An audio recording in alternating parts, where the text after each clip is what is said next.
할렐루야, 사랑하는 새벽나라 친구들, 여러분과 함께 주일 말씀을 나누게 된 황유일 전도사입니다. 오늘 말씀이 여러분들의 삶을 바꾸는 놀라운 말씀이 되길 축복합니다. 여러분, 누군가에게 억울한 일을 당한 경험이 있나요? 내가 하지 않은 일인데 사람들이 소문을 듣고 판단할 때가 있죠. 그러면 참 속상합니다.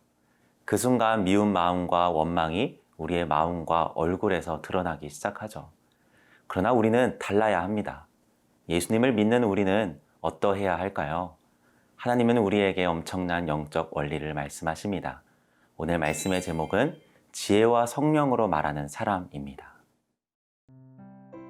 오늘의 말씀은 사도행전 6장 8절에서 15절입니다. 스데반은 하나님의 은혜와 능력이 충만해 사람들 가운데 큰 기사와 표적을 행했습니다. 그런데 그때 구레네, 알렉산드리아, 길리기아와 아시아 등지에서 온 유대 사람들로 구성된 이른바 자유인의 회당에 속한 사람들 가운데 스데반을 반대하는 사람들이 일어났습니다. 그들은 스데반과 논쟁을 벌이기 시작했지만 스데반이 지혜와 성령으로 말하는 것을 모두 당해낼 수 없었습니다. 그러자 그들은 돈을 주고 몇몇 사람을 시켜 스데반이 모세와 하나님을 모독하는 것을 들었다라고 말하게 했습니다. 그들은 이렇게 백성들과 장로들과 율법학자들을 선동해 스데반을 붙잡아 공회 앞으로 끌고 갔습니다. 그들은 거짓 증인들을 내세워 거짓 증언을 하게 했습니다.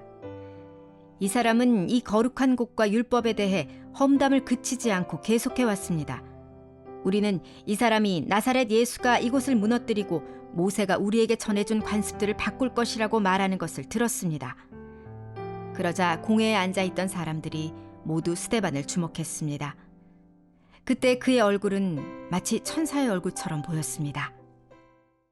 어제 말씀에서 교회의 갈등이 오히려 본질을 붙잡게 만들고 함께할 사람들을 세움으로 교회가 든든히 세워지는 것을 보았습니다.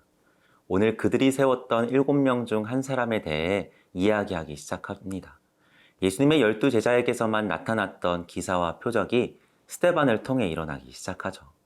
스데반은 하나님의 은혜와 능력이 충만해 사람들 가운데 큰 기사와 표적을 행하기 시작합니다. 그러자 사건이 일어납니다. 9절입니다. 그런데 그때 구레네, 알렉산드리아, 길리기아와 아시아 등지에서 온 유대 사람들로 구성된 이른바 자유인의 회당에 속한 사람들 가운데 스데반을 반대하는 사람들이 일어났습니다. 그들은 스데반과 논쟁을 벌이기 시작했지만 스데반은 성령 충만함으로 회당에서 말씀을 전했어요. 그러자 유대인들 가운데 몇몇과 논쟁에 휩싸이게 됩니다. 스데반은 그들과 논쟁을 벌이기 시작하죠. 여러분, 7사람을 뽑을 때 그들의 특징을 기억하시나요? 사람들의 칭찬을 받을 정도로 사랑받는 사람들이었어요. 누군가를 돌볼 줄 아는 온유한 사람이었다는 거예요. 스데반은 착하고 좋은 사람인데 이상하게 논쟁합니다. 왜 그럴까요? 싸우는 성격이어서? 논쟁을 좋아해서? 화가 나서 그랬을까요? 아니었어요. 그는 꼭 전해야 할, 논쟁해야 할 이유가 있었기 때문입니다.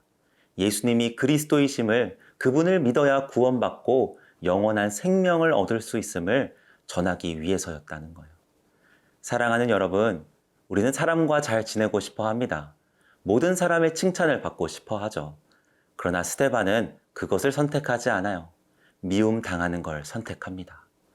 예수님도 말씀하셨죠. 요한복음 3장 20절에 악을 행하는 사람마다 빛을 미워하고 자기 행위가 드러날까 두려워해 빛으로 나아오지 않는다. 유대인들이 스데반을 공격했던 이유는 단지 의견이 달라서가 아니라 자신들의 죄를 비췄기 때문입니다. 자신들이 예수님을 죽인 복음을 말하니까 싫어했던 거예요. 우리는 교회를 다니지 않는 사람들과 친하게 지내야 합니다. 그러나 복음을 전하는 것, 영원한 생명을 전하는 것에 있어서는 타협하지 말아야 합니다. 이 복음이 사람을 살린다는 사실을 믿는다면 논쟁하게 될지라도 전해야 한다는 거예요. 누군가가 절벽을 향해 걸어가고 있다고 생각해 보세요. 길이 너무 예쁘다고 걸어갑니다. 그런데 좀만 가면 절벽이 있는 것을 여러분이 안다면 어떻게 하시겠어요? 가면 안 된다고 소리치겠죠. 그래도 가겠다고 하면 그래, 난 너의 의견을 존중해. 잘 가. 라고 하는 사람은 아무도 없을 겁니다. 어떻게든 그곳을 가지 못하게 하겠죠. 사랑하는 새벽나라 친구들, 스데반이 논쟁한 것은 말다툼한 게 아니라 그들을 살리기 위해서 한 거예요. 여러분도 예수님이 십자가에서 죽으심으로 우리의 모든 죄를 없애시고 영원한 생명을 주셨음을 믿나요? 믿는다면 절벽으로 걸어가는 사람을 살리기 위해서 지혜와 성령으로 예수님을 전하기 시작하세요. 세상이 감당하지 못하는 하나님의 사람으로 살아가기 시작하세요. 하나님은 그런 사람을 찾으십니다.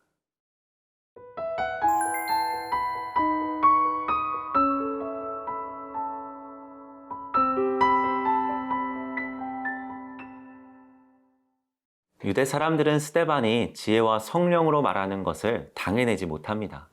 그러자 나쁜 마음을 먹기 시작합니다. 11절입니다.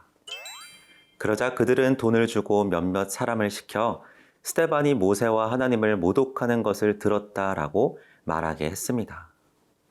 스데반이 하지 않은 말을 했다고 말하기 시작합니다.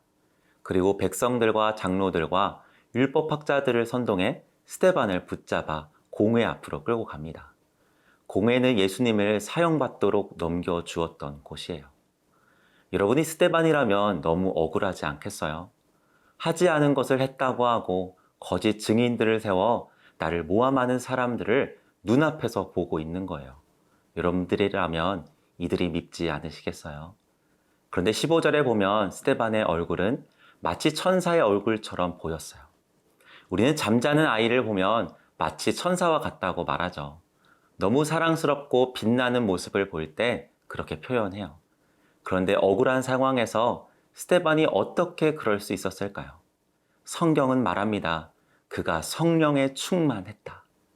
성령은 예수 그리스도의 영을 말해요.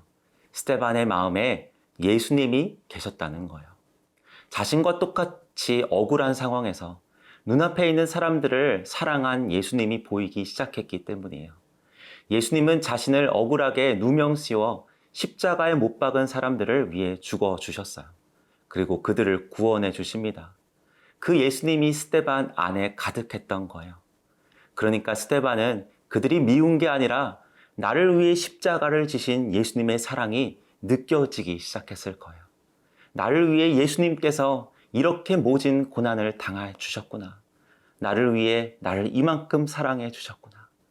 그 예수님의 마음이 스데반에게 들어오자 그의 얼굴은 천사처럼 빛납니다. 사랑하는 여러분, 우리도 억울한 일을 당할 때가 있어요. 그러나 기뻐하세요. 왜냐하면 우리를 위해 죽어주신 예수님, 그런 나를 위해 고통당하신 예수님을 떠올릴 수 있기 때문입니다. 누군가를 위해 한 행동인데 오히려 억울한 일을 당할 때 예수님을 바라볼 수 있게만 된다면, 예수님의 사랑을 생각하는 시간이 될 수만 있다면 끝까지 변명하지 않고 십자가를 지신 예수님을 만날 수만 있다면 기꺼이 받으세요. 그럴 때 우리도 스데반처럼 천사와 같은 행복한 얼굴이 우리의 표정에서 드러날 것입니다.